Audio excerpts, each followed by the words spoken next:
Well, hello everyone, and welcome back to a Massachusetts Central Radio Show. I'm here for some recap of the weekend's festivities and some of the weekend's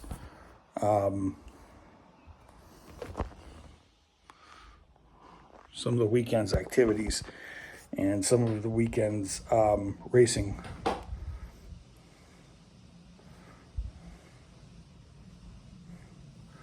racing activities. So hello everybody. So this weekend was a couple of things. We had the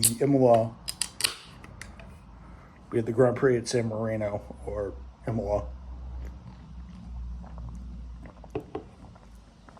Two races to happen in Italy this year. The other one being Monza in the fall. And then we also had Indy qualifying. We also had the All-Star race. I didn't watch it. I think Christopher Bell won. I watched maybe about 40, 50 laps and then I fell asleep. Christopher Bell, I ended up watching the last 10. Christopher Bell won. But on to the main event. So, for those of you guys who don't know, they had Indy practice on. They had Indy practice on.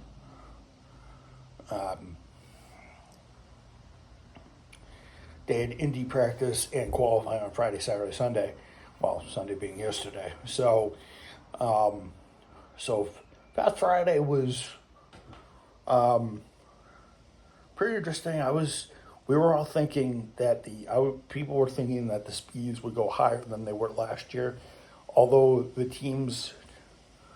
Although one or two teams did hit 134s in their lap times, they didn't really achieve an overall of 234, which they did last year. Scott McLaughlin ended up getting pole with a 234. That didn't happen this year, but I'll tell you why.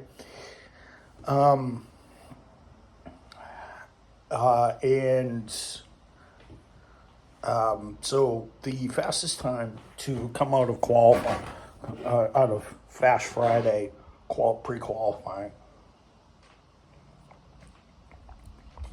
was Alex Polo, Scott McLaughlin, and Joseph Newgarden, and that looked to be kind of the tempo that was kind of looking to be set for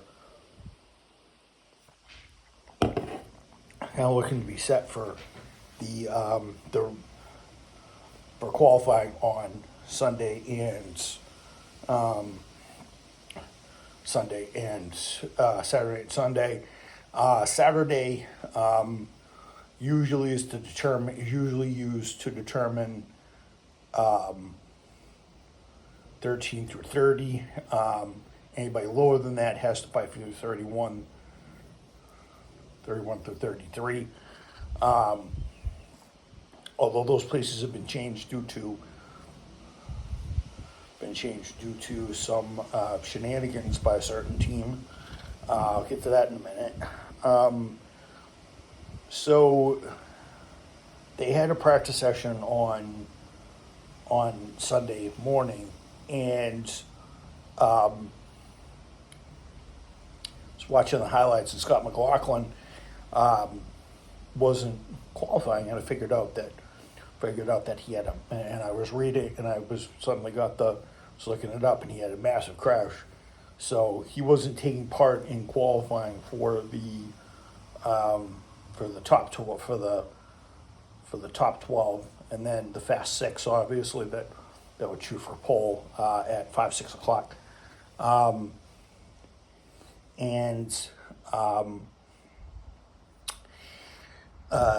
they were getting ready for the Fast 12.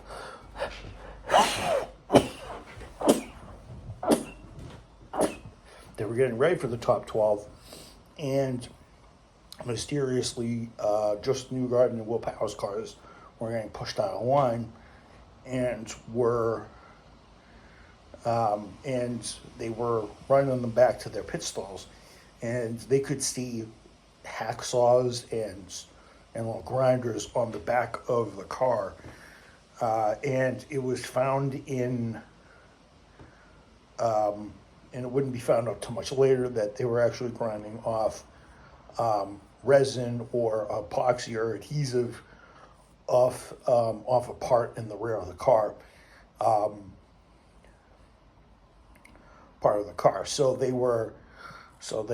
I believe they were having to.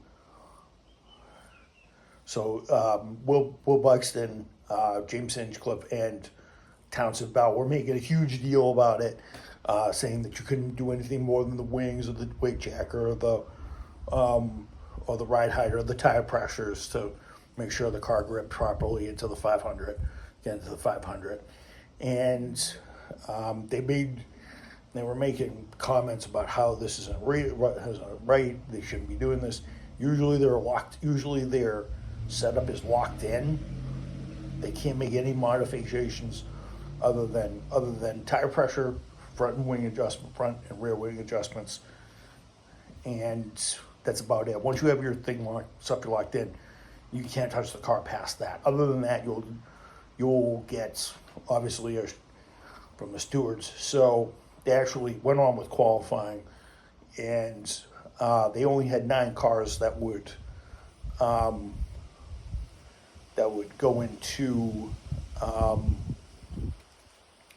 that would take it because McLaughlin crashed out, and because McLaughlin crashed out, he was number 10.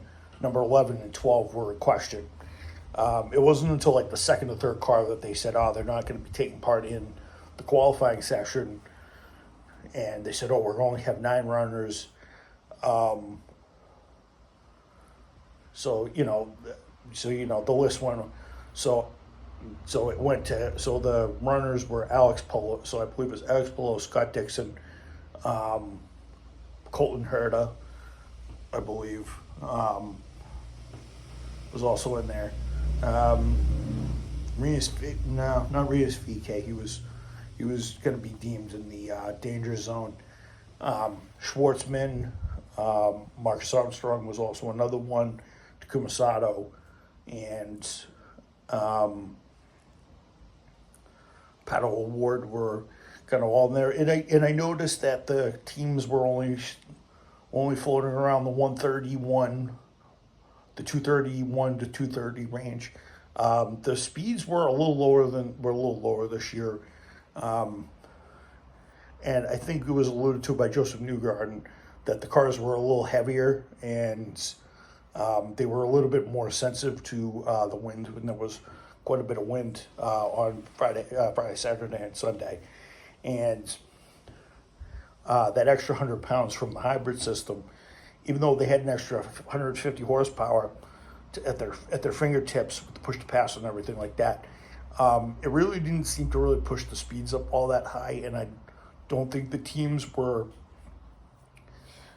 going to do this. And in fact, this is the first time that the cars were using the hybrid systems above 220 miles an hour. So above 230 miles an hour, because the next time that they do this is when they go to a couple mile and a halves and stuff like, because the next couple tracks that they go to are either half a mile or a mile and a half, and that's about it. Because they go to Iowa. Actually, what is Iowa? I believe is a mile. Iowa, I believe, is a mile and a half or something like that. And they don't go to too many big ovals because of obviously the speeds and stuff like that. And I think they're still getting used to the hybrid system. So on the short ovals, I think this hybrid system will be a little bit more effective, but it didn't seem too effective. And I think it's because of the performance and the way these cars cornered. Because I noticed when they were doing their timed runs, especially in the Fast 6, some of these cars were jumping up to 237, 238. They weren't running at 243 or 244 or whatever they were hitting, because the cars are heavier. They're not acclimated to how to set them up for the race and stuff like that. I think a lot of teams are playing it safe because we're playing it safe this year. Maybe they want to get it in. This is the first year they've had it. And with the new hybrid system, 232 and doing 233s, I think I saw a couple 234s in there. I think Felix Rosenquist did a 2:34 on one of his practice runs. And that was the only 2:34 of the month. There was a couple of 2:33s to start off during the Fast Six qualifying, but Schwartzman, Marcus Schwartzman, who was a Chevy driver, ended up winning the pole with a 2:32 1 something or something like that. So it's 2 miles. So it's about maybe I think he's about a mile and a half out off what they did last year. And I think that's probably because of the 100 pounds of the hybrid system. And I think a lot of teams are playing it safe because of some of the accidents that happened this year. So I believe the starting grid will, and then eventually Penske was found out to be having, so what they were doing, what they found out, and I think at the end, they said that the attenuator at the rear of the car, so this crash structure that IndyCar put in like 2022, 2023. So if the car gets rear-ended, it won't be stuffed in the back. And I think this was after, I think this was 2 years ago after Will Power got stuffed in the back during his title defense, and he lost the series points during one of the races that kind of ultimately killed the championship, even though he had it in his grasp and he could have fought for it. So they did that, and what they found what the Penske cars had done is they used resin or glue or foam or something like that and put it in this area to seal it up. And that would have, and a lot of the teams looked at that and said, oh, they're going to get a serious advantage over this. And that would have given an aerodynamic advantage. They would have had cleaner lines. It would have really helped the car really glide through the air a little bit better, and would have provided less drag if there was air going through it. The attenuator also has the rain light in the back, and stuff like that. So it might have given them an unfair advantage. Who knows? But IndyCar slapped them with a fourth rule start. Because they used their times. It's not the first time this has happened. It's happened to Arie Luyendyk when he did the fastest times of the. So you'll notice you notice that they'll have the fastest times. They'll have the fastest times, but they're going to be at the back of the grid. So, and they tested McLaughlin's car, and McLaughlin was shown to be legal, and his attenuator was correct, and he ended up. And he's going to end up starting 10th. McLaughlin, Will Power, Newgarden and Will Power will be starting out back in 20 and 32nd and 33. So the last dash qualifiers will obviously be bumped up a spot, and that's because they found more wrong with the attenuator. And Roger Penske's team again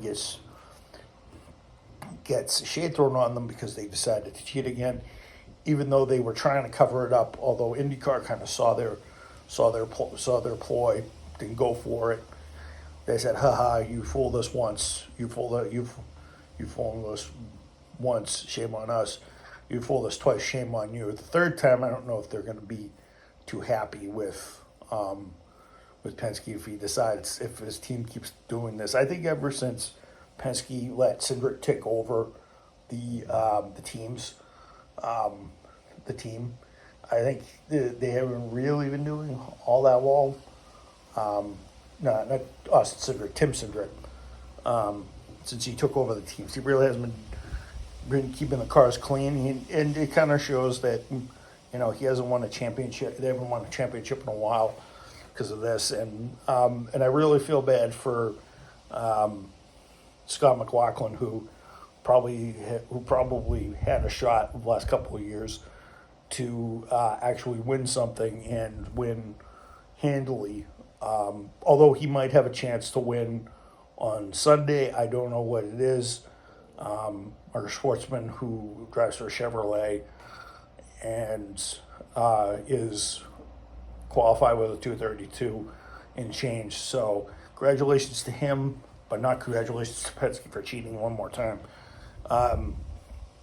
So they did have practice today. They weren't as fast. They weren't as fast because I think they're setting up a race trim. And then they'll have their final practice on Friday. And then Saturday they'll have a get together and some classic stuff for and stuff for Carb Day. And Sunday, obviously, they'll have the race on the 25th for Memorial Day. So I'll definitely be watching the race for that. So, but yeah, it's kind of how the cookie crumbled on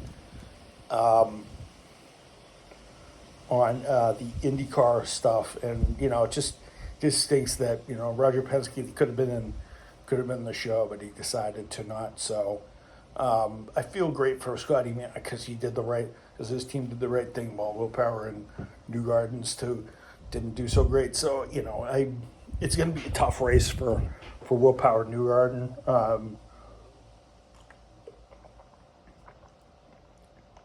But karma. I think it was all deliberate and stuff like that. Don't know if I can trust to really look at Roger Penske's team all the same anymore. So, but who knows? Maybe they'll win.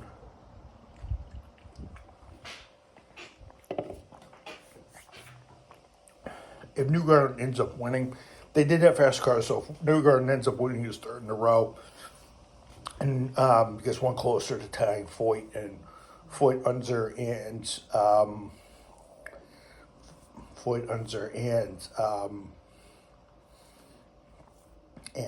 Elio Castroneves and Rick Mears. So, but I think a new winner is going to arrive this year because I don't know if the teams are going to have the same aerodynamic advantage. The reason why I think they dropped to the back of the field is because they had their times disallowed, and all their stuff disallowed completely because obviously they may have got reports that the cars were doing this the whole time. So maybe the cars won't be as fast in the race. Maybe they'll be a little different. Maybe they'll be a little harder to drive. Who knows? Scotty Mack might be the only one to get as consistent. Scotty McLaughlin wins. He wins his first oval.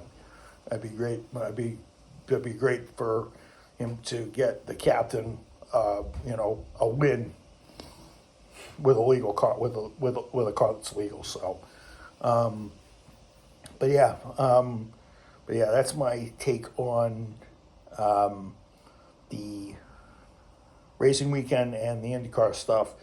Congratulations to Marcus Schwartzman, who won the pole for his team. For Prima Racing and for Chevrolet as the engine manufacturer. It's great to see Chevrolet get the pole again after all these years, second time. After Honda dominated like the last 3 years. So, but yeah, it'll be great. And I don't know, maybe Elio Castroneves, who has 4 Indy 500 wins, will get his 5th. Who knows? You can never bet on a race like the Indy 500 ever, so it should be interesting what we see after 200 miles, and we'll see if Kyle Larson can legit do the Coke 600 without having to need a waiver. So, and this might be his last chance to do it because NASCAR might be closing up the door on this one in case it happens again. So he'll have to choose whether he'll do the Indy 500 or if he'll do the Coke 600, stay in the playoffs, which will probably be a bummer, but we'll have to see what happens at Charlotte on Sunday night for the Indy 500, the Indy 600. So the 1,100 mile run. So it'll be interesting to see. But I'll catch you guys later. Hope you guys enjoyed this video. I'll catch you guys later, and peace out, everybody. Hope you guys are enjoying the content so far this year. And good day to you guys all. I think it's around 6:30 at the moment. All right, peace out, boys and girls, ladies and gentlemen. I bid you a good day. Thank you.